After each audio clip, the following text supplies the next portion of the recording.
ಕಬ್ಬು ಬೆಳೆ ಜನಕ್ಕೆ ಭಾಳ ಕನ್ಫ್ಯೂಸ್ ಇರೋದು ಒಂದು ಯಾವ ಬೀಜ ಹಾಕ್ಬೇಕ್ರಿ ಮತ್ತು ಯಾವ ಟೈಮ್ದಾಗ ಹಾಕಬೇಕು, ಏನು SNK ಬೆಸ್ಟು ಏನು 265 ಬೆಸ್ಟು, ಇದ್ರೊಳಗೆ ಯಾವ್ದು ಹಾಕಿದ್ರೆ ನಮ್ಗೆ ಉತ್ತಮ ಇಳುವರಿ ಬರ್ತೈತಿ ಮತ್ತು ಉತ್ತಮ ರಿಕವರಿ ಬರ್ತೈತೆ ಅಂತೇಳಿ ಆ ಎಲ್ಲ ಕನ್ಫ್ಯೂಷನ್ ಇವತ್ತು ಕ್ಲಿಯರ್ ಮಾಡೋಕೆ ಈ ವಿಡಿಯೋ ಮಾಡತ್ತೀನಿ ರೀ. ಇಲ್ಲಿ ನಮ್ಮ ಕರ್ನಾಟಕದಾಗಿರುವಂಥ ಒಂದಿಷ್ಟು ಪ್ರಸಿದ್ಧ ಕಬ್ಬಿನ ತಳಿಗಳ ಬಗ್ಗೆ ಹೇಳ್ತೇನೆ ರೀ ನಿಮ್ಗೆ.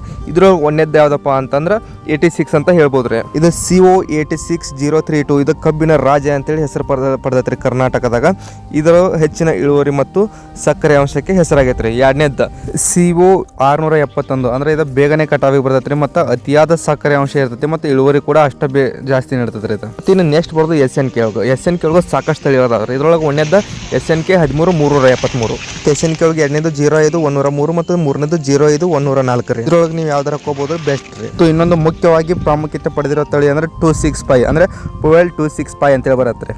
ಇವಾಗ ನೋಡ್ರಿ ಇದ್ರಲ್ಲಿ ಹೇಳುವಂತಂದ್ರಾಗ ಯಾವ್ದು ಮುಖ್ಯವಾದ ತಳಿ ಅಂತೇಳಿ ನಮ್ಗೆ ಅರ್ಥ ಆಗ್ಬಿಡ್ತೈತೆ ರೀ. ಒಂದೇದು ಬಾಗಲಕೋಟೆ ಮತ್ತು ಬೆಳಗಾವಿ ಪ್ರದೇಶದಾಗ ಸೂಕ್ತವಾದ ತಳಿಗಳು ಅಂದ್ರೆ ಬಾಗಲಕೋಟೆ, ಮುಧೋಳ, ಜಮಖಂಡಿ, ಬೆಳಗಾವಿ ಮತ್ತು ಬೆಳಗಾವಿ ಭಾಗದಾಗ 86 ಅಂತೇಳಿ ಬರ್ತೈತಲ್ಲ. ಮತ್ತು ಇದು ಪುವೆಲ್ 265 ಇದು ಕಬ್ಬಿನ ರಾಜ ಅಂತೇಳಿ ಕಳಿಸ್ಕೊಂಡೈತ್ರಿ ಬಾಗಲಕೋಟೆ ಮತ್ತು ಬೆಳಗಾವಿ ಡಿಸ್ಟ್ರಿಕ್ಟ್ ಒಳಗೆ 265 ರೀ. ಇವು ಅತ್ಯಂತ ಜನಪ್ರಿಯವಾದ ತಳಿಗಳು ಮತ್ತು ಈ ಪ್ರದೇಶದಾಗ ಕೃಷ್ಣಾ ಮತ್ತು ಘಟಪ್ರಭಾ ನದಿಯ ತೀರದ ಕಪ್ಪು ಮಣ್ಣಿಗೆ ಈ ತಳಿಗಳು ಚೆನ್ನಾಗಿ ಹೊಂದ್ಕೋತಾವೆ ಮತ್ತು ನೀರಿನ ಲಭ್ಯತೆ ಉತ್ತಮವಾಗಿದ್ರೆ ಈ 265 ಅದ್ಭುತ ಇಳುವರಿ ನೀಡ್ತೈತೆ ರೀ. ಮತ್ತು ಇದ್ರೊಳಗೆ ಮತ್ತು ಇನ್ನೊಂದಾಗಿ ಮುಖ್ಯವಾಗಿ ನಮ್ಗೆ ಕನ್ಫ್ಯೂಸ್ ಅಂದ್ರೆ SNK ತಳಿಗಳು ಮತ್ತು ಈ 265 ಇದ್ರೊಳಗೆ ಯಾವ್ದು ಬೆಸ್ಟ್ ಅಂತೇಳಿ. ರೈತರಲ್ಲಿ ಸಾಮಾನ್ಯವಾಗಿ ಈ SNK ಒಳಗೆ ವಿಶೇಷವಾಗಿ 05103 ಮತ್ತು 05104 ಮತ್ತು ಈ 265 ಒಳಗೆ ಭಾಳ ಕನ್ಫ್ಯೂಷನ್ ಇರ್ತೈತೆ ರೀ. ಇವೆರಡು ಹೋಲಿಕೆ ಯಾವ ಥರ ಐತಪ್ಪ ಅಂತಂದ್ರೆ ನೋಡ್ರಿ ನಿಮ್ಗೆ ಒಂದೇಕ SNK ಬಗ್ಗೆ ಹೇಳ್ತಾನೆ. ಈ SNK ಸೀರೀಸ್ ಒಳಗೆ ರೀ ಇವು ರಿಕವರಿ ಒಳಗೆ ಬೆಸ್ಟ್ ಅಂತ ಹೇಳ್ಬೋದು ರೀ. ಅಂದ್ರೆ ಸಾಮಾನ್ಯವಾಗಿ 12%ಗಿಂತ ಹೆಚ್ಚು ರಿಕವರಿ ನೀಡುವ ಸಾಮರ್ಥ್ಯವನ್ನು ಹೊಂದಿರ್ದವ್ರಿ ಇವು. ನೋಡ್ರಿ ಈ 265 ಬಗ್ಗೆ ಹೇಳ್ಬೇಕಂದ್ರೆ ಇತ್ತೀಚೆಗಂತೂ ಕರ್ನಾಟಕದಾಗಿದೆ ಕಿಂಗ್ ಅನಿಸ್ಕೊಂಡೈತ್ರಿ. ಮತ್ತು ಇದು ಅತಿ ಹೆಚ್ಚು ತೂಕ ಮತ್ತು ಇಳುವರಿ ನೀಡುವ ತಳಿ ಆಗೈತಿ. ಜವಳು ಅಥವಾ ಉಪ್ಪು ಮಿಶ್ರಿತ ಮಣ್ಣಿನಲ್ಲಿ ಚೆನ್ನಾಗಿ ಬೆಳಿತೈತೆ ಮತ್ತು ನೀರಾವರಿ ಸ್ವಲ್ಪ ಕಡಿಮೆ ಇದ್ರೂ ಅತಿ ಉತ್ತಮವಾಗಿ ಬೆಳಿತೈತೆ ಮತ್ತು ರೈತರಿಗೆ ಹೆಚ್ಚಿನ ಇಳುವರಿ ನೀಡುತ್ತೆ. ಅಂದ್ರೆ ಇಲ್ಲಾಂದ್ರೂ ಎಕರೆಕ್ಕೆ 50ರಿಂದ ಹಿಡ್ಕೊಂಡು ಚೆನ್ನಾಗಿ ಬೆಳೆಸಿರೋ 100 ಟನ್ವರೆಗೂ ಇಳುವರಿ ಬರ್ತೈತೆ ರೀ. ಅಂದ್ರೆ ಇದು ದಪ್ಪವಾಗಿರೋಂಥ ರೈತರಿಗೆ ಎಕರೆಗೆ ಹೆಚ್ಚಿನ ಟನ್ ಸಿಗ್ತೈತಿ. ಮತ್ತು ಈ ರಿಕವರಿ ಬಗ್ಗೆ ಹೇಳ್ಬೇಕಂದ್ರೆ ರಿಕವರಿ ಪ್ರಮಾಣ ಕಡಿಮೆ ಆಗಿರ್ತೈತೆ, ಅಂದ್ರೆ ಮಾಧ್ಯಮವಾಗಿರ್ತೈತಿ. ಸುಮಾರು 10.5%ರಿಂದ 11.5% ಒಳಗೆ ಇರ್ತೈತಿ. ಇದು 86ಗೆ ಹೋಲಿಸಿದ್ರು ಸ್ವಲ್ಪ ಕಡಿಮೆ ಅಂತ ಅನ್ಸ್ಕೊತೈತೆ ರೀ. ಮತ್ತು ಈ SNK ಏನೈತಲ್ಲ ರಿಕವರಿ ಒಳಗೆ ಬೆಸ್ಟ್ ಐತ್ರಿ. ಈ ರಿಕವರಿ ಅನ್ನೋದು ಏನಂತ ಗೊತ್ತಿರಲಿಲ್ಲಪ್ಪ ಅಂತಂದ್ರೆ ಅದನ್ನು ಹೇಳ್ತೇನೆ ರೀ ಈ ಟೈಮ್ದಾಗ. ನೋಡ್ರಿ ಇಲ್ಲಿ ನೋಡ್ರಿ ನಿಮ್ಗೆ ಸಿಂಪಲ್ ಆಗಿ ಅರ್ಥ ಆಗೋಂಗೆ ಹೇಳ್ತೇನೆ. ಅಂದ್ರೆ ರಿಕವರಿ ಅಂದ್ರೆ ನಾವು ಕಾರ್ಖಾನೆಗೆ ಒಂದು 100 kg ಕಬ್ಬು ಕಳಿಸಿವಪ್ಪ ಅಂತಂದ್ರೆ ಎಷ್ಟು kg ಸಕ್ಕರೆ ಅದರಿಂದ ರೆಡಿ ಆಕೈತೆ ಅನ್ನೋದನ್ನ ಶೇಕಡಾವಾರು ಲೆಕ್ಕಾಚಾರದಾಗ ಅಳಿಯಲಾಗ್ತೈತೆ. ಅಂದ್ರೆ ಇನ್ನೂ ಸ್ವಲ್ಪ ವಿವರವಾಗಿ ಹೇಳ್ಬೇಕಪ್ಪ ಅಂತಂದ್ರೆ ಲೆಕ್ಕಾಚಾರ ಹೆಂಗಪ್ಪ ಅಂತಂದ್ರೆ ಉದಾಹರಣೆಗೆ ನಾವು 100 ಟನ್ ಕಬ್ಬು ಕಳಿಸಿವಪ್ಪ ಅಂತಂದ್ರೆ ಇದರಿಂದ ಆ 100 ಟನ್ ಒಳಗೆ ಆ್ಯಕ್ಚುಲಿ ನಮಗೆ 10 ಟನ್ ಸಕ್ಕರೆ ಸಿಕ್ತಪ್ಪ ಅಂತಂದ್ರೆ ಆ ಕಬ್ಬಿನ ರಿಕವರಿ 10% ಅಂತ ಕರೀತಾರೆ. ಇಲ್ಲ ಒಂದು ವೇಳೆ 12 ಟನ್ ಸಿಕ್ತಪ್ಪ ಅಂತಂದ್ರೆ ಅದರದ ರಿಕವರಿ 12% ಅಂತ ಕರೀತಾರೆ. ಅಂದ್ರೆ ಈ ಕಬ್ಬಿನಲ್ಲಿ ಸಕ್ಕರೆ ಅಂಶ ಅಂದ್ರೆ ಸುಕ್ರೋಸ್ ಎಷ್ಟು ಹೆಚ್ಚಿರ್ತೈತಲ್ಲ ಅದ್ರೊಳಗೆ ಈ ರಿಕವರಿನ ಅಳಿಬೋದು ರೀ. ತಳಿಗಳ ಬಗ್ಗೆ ಹೇಳ್ಬೇಕಪ್ಪ ಅಂದ್ರೆ ಈ 86 ಇದ್ರೊಳಗೆ ಕಿಂಗ್ ಅಂತ ಹೇಳ್ಬೋದು ರೀ. ಅಂದ್ರೆ ರಿಕವರಿ ಜಾಸ್ತಿ ಐತೆ. ಇದನ್ನು ಬಿಟ್ಟರೆ ನೀವು ಆಗಲೇ ಹೇಳ್ದಂಗೆ SNK ರೀ ಇದ್ರೊಳಗೆ ಮತ್ತು 265 ಏನಂತಲ್ಲ ರಿಕವರಿ ಒಳಗೆ ಕಡಿಮೆ ಐತೆ ರೀ. ಅಂದ್ರೆ ಪರಿಪಕ್ವತೆ ಅಂದರೆ ಮೆಚುರಿಟಿ ಕಬ್ಬು ಸರಿಯಾದ ಸಮಯಕ್ಕೆ ಸಾಮಾನ್ಯವಾಗಿ 11ರಿಂದ 12 ತಿಂಗಳಿಗೆ ಕಟಾವಾದಾಗ ರೀ ಸಕ್ಕರೆ ಅಂಶ ಗರಿಷ್ಠವಾಗಿರ್ತೈತಿ. ಮತ್ತು ಎಳೆಯ ಕಬ್ಬು ಅಥವಾ ಅತಿ ಹಳೆಯ ಕಬ್ಬಿನಲ್ಲಿ ರಿಕವರಿ ಕಡಿಮೆ ಆಗಿರ್ತೈತಿ. ಇನ್ನೊಂದು ಏನಪ್ಪ ಅಂದ್ರೆ ನಮ್ಗೆ ಇಳುವರಿ ಜಾಸ್ತಿ ಬೇಕು, ನಾವು SNK ಬೆಳಿತೀವಪ್ಪ ಅಂತಂದ್ರೆ ಕಂಪಲ್ಸರಿ 12 ತಿಂಗಳೊಳಗೆ ಹೋಗ್ಬೇಕು ರೀ. 10ರಿಂದ 12 ತಿಂಗಳೊಳಗೆ ಹೋಗ್ಬೇಕು. ಇಲ್ಲ ನಮ್ಗೆ ಜಲ್ದಿ ಕಳಿಸೋದಾಗಲ್ಲಪ್ಪ ಅಂತಂದ್ರೆ ಇಲ್ಲಿ ಕಿಂಗ್ ಅನಿಸ್ಕೊಂಡಿರೋ 265ನ ಬೆಳಿಬೋದು. 265 16 ತಿಂಗಳವರೆಗೂ ಕಳಿಸಿದ್ರು ಈ ತೂಕವನ್ನು ಕಳ್ಕೋದಿಲ್ಲ. ಅದು SNK ಈ ಥರ ಅಲ್ರಿ. ನಾವು 12 ತಿಂಗಳ ಮೇಲ್ಪಟ್ಟು ಏನು ಕಳ್ಸೋಕೆ ಟ್ರೈ ಮಾಡ್ತೀವಲ್ಲ ಅಷ್ಟು ಈ ವೇಟ್ ಕಳ್ಕೋತ ಬರ್ತೈತೆ ರೀ. ಅದಕ್ಕಾಗಿ ಈ 265ನ ಕಿಂಗ್ ಅಂತ ಕರೆಯತ್ತಾರೆ ನಮ್ಮ ನಾಡಿನೊಳಗೆ. ಈ ಕೊನೆ 20 ವರ್ಷ ಒಳಗೆ ಇನ್ನೂ ಈ 86 ಕಬ್ಬೇನೈತಲ್ಲ ಇದು ತನ್ನ ವ್ಯಾಲ್ಯೂನ ಕಳ್ಕೊಂಡಿಲ್ಲ. ಹಾಗಾಗಿ ಕರ್ನಾಟಕದ ಭಾಳಷ್ಟು ಭಾಗದಾಗ ಇನ್ನು ಈ 265ಗಿಂತ ಈ 86ಅನ್ನು ಜಾಸ್ತಿ ಬೆಳಿತಾರೆ. ಈ ಮತ್ತು ಈ SNK ಕಬ್ಬಿಗೆ ಹೋಲಿಸಿದ್ರೆ ಈ 86 ಒಳಗೆ ಸಕ್ಕರೆ ಅಂಶ ಜಾಸ್ತಿ ಇರ್ತೈತಿ ಮತ್ತು ರಿಕವರಿ ಕೂಡ ಚೆನ್ನಾಗಿ ಬರ್ತೈತಿ. ಯಾವುದೇ ಫ್ಯಾಕ್ಟ್ರಿ ಅವ್ರಿ ನಮ್ದು 86 ಕಬ್ಬು ಐತಪ್ಪ ಅಂತಂದ್ರೆ ಎಲ್ಲನೂ ಬಿಟ್ಟು ನಮ್ದು ಬಂದು ಕಡಿತಾರೆ. ಯಾಕಪ್ಪ ಅಂತಂದ್ರೆ ಇದಕ್ಕೆ ಅಷ್ಟು ವ್ಯಾಲ್ಯೂ ಐತಿ. ಇನ್ನೊಂದು ಏನಪ್ಪ ಅಂದ್ರೆ ಈ ಕಟಾವು ನಂತರ ಅಂದ್ರೆ ಕತ್ತರಿಸಿದ ಕಬ್ಬು ಕಡಿದ ನಂತರ ಕನಿಷ್ಠ ಅಂದ್ರೆ 20 ಗಂಟೆ ಒಳಗೆ ನುರಿಸ್ಬೇಕ್ರಿ. ಈ ಸಮಯ ಕಳೆದಂತೆ ಈ ಕಬ್ಬಿನಲ್ಲಿರೋ ಸಕ್ಕರೆ ಅಂಶ ಇಳುತ್ತಾ ಹೋಗಂತೆ ಇದನ್ನು ಡೈಯಿಂಗ್ ಅಂತ ಕರೀತಾರೆ. ಇದರಿಂದ ರಿಕವರಿ ಕೂಡ ಕಡಿಮೆ ಆಕತಿ. ಮತ್ತು ರೈತರಿಗೆ ಇದು ಯಾಕೆ ಮುಖ್ಯ, ಈ ಸರ್ಕಾರ ಏನು ನಿಗದಿಪಡಿಸೈತಲ್ರಿ ಈ FRP ದರ ಈ ರಿಕವರಿ ಮೇಲೆ ಆಧಾರ ಆಗಿರ್ತೈತಿ. ಮತ್ತು ಈ ರಿಕವರಿ ಎಷ್ಟು ಹೆಚ್ಚಾಗತ್ತಲ್ಲ ರೈತರಿಗೆ ಪ್ರತಿ ಟನ್ಗೆ ಸಿಗುವ ಹಣ ಅಷ್ಟೇ ಹೆಚ್ಚಾಗತ್ತೆ. ಮತ್ತು ಈ ನಮ್ಮ ಉತ್ತರ ಕರ್ನಾಟಕ ಭಾಗದಲ್ಲಿ ಈ ಕಾರ್ಖಾನೆಗಳು ರಿಕವರಿ ಆಧಾರದ ಮೇಲೆ ರೈತರಿಗೆ ಪೇಮೆಂಟ್ ಮಾಡೋದಂತ ರೈತರು ಹೆಚ್ಚು ರಿಕವರಿ ಬರುವ ಕಬ್ಬನ್ನು ಬೆಳೆಯಾಕತ್ತಾರ. ಆದ್ರೆ ಈ 265 ಅಂತಲ್ಲ ಜಾಸ್ತಿ ದಿನ ಇಟ್ಟರು ತನ್ನ ತೂಕವನ್ನು ಕಳ್ಕೋದಿಲ್ಲ ಅನ್ನೋ ಒಂದೇ ಕಾರಣಕ್ಕಾಗಿ ಇನ್ನು ನಮ್ಮ ರೈತರು ಈ 265 ಮೇಲೆ ಭಾಳ ಡಿಪೆಂಡೆಂಟ್ ಆಗಿದ್ದಾರೆ ರೀ. ಮತ್ತು ಈ ಕಬ್ಬಿಗೆ ರೋಗ ನಿರೋಧಕ ಶಕ್ತಿಯ ಬಗ್ಗೆ ಹೇಳ್ಬೇಕಂದ್ರೆ ಟಾಪ್ ಒಳಗೆ ಬರೋದ 265 ರೀ.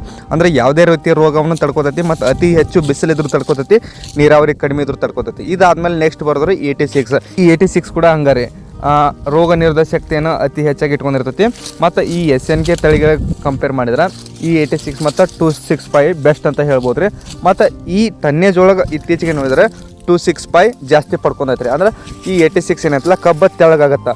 ಮತ್ತು ಈ SNK ಹೋಲಿಸಿದ್ರೆ SNK ಕಬ್ಬು 12 ತಿಂಗಳ ನಂತರ ಬಿಟ್ಟರೆ ಇಳುವರಿ ಕಡಿಮೆ ಬರ್ತೈತಿ. ಅದಕ್ಕಾಗಿ ಎಲ್ಲನೂ ಕಂಪೇರ್ ಮಾಡಿದ್ರೆ 265 ಬೆಸ್ಟ್ ಅನಿಸುತ್ತೆ ರೀ ಇಲ್ಲಿ. ಮತ್ತು SNK ತಳಿಯನ್ನು ಯಾವ ಮಣ್ಣಿಗೆ ಬೆಳಿಬೇಕು ರೀ? SNK ತಳಿಯು ಸಾಮಾನ್ಯವಾಗಿ ಮಧ್ಯಮದಿಂದ ಕೆಂಪು ಮಿಶ್ರಿತ ಮಣ್ಣಿನಲ್ಲಿ ಚೆನ್ನಾಗಿ ಬರ್ತಾವೆ.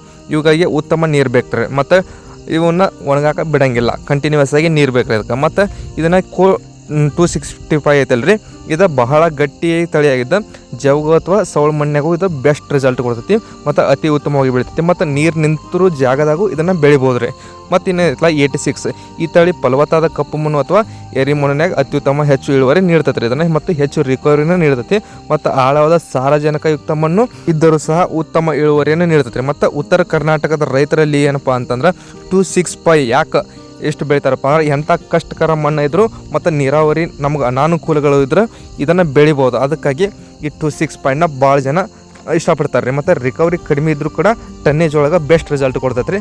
ಮತ್ತು ಬೆಂಡ್ ಆಗೋದಿಲ್ಲ ಜಾಸ್ತಿ ದಿನ ಅಂದ್ರೆ 13, 14, 15 ತಿಂಗಳವರೆಗೂ ಇದು ತನ್ನ ತೂಕವನ್ನು ಕಳ್ಕೋದಿಲ್ಲ ರೀ. ಎಷ್ಟು ಗರಿ ಹಿಡಿದ್ರು ತನ್ನ ತೂಕ ಎಷ್ಟು ಮೇಂಟೈನ್ ಮಾಡ್ಬೇಕಲ್ಲ ಅಷ್ಟು ಮೇಂಟೈನ್ ಮಾಡ್ತೈತೆ ರೀ. ಮತ್ತು ಇನ್ನು ಕೊನೆಯದಾಗಿ ನಾಟಿ ಮಾಡುವ ಸಮಯ ಯಾವ ಟೈಮ್ದಾಗ ನಾಟಿ ಮಾಡ್ಬೇಕು ರೀ?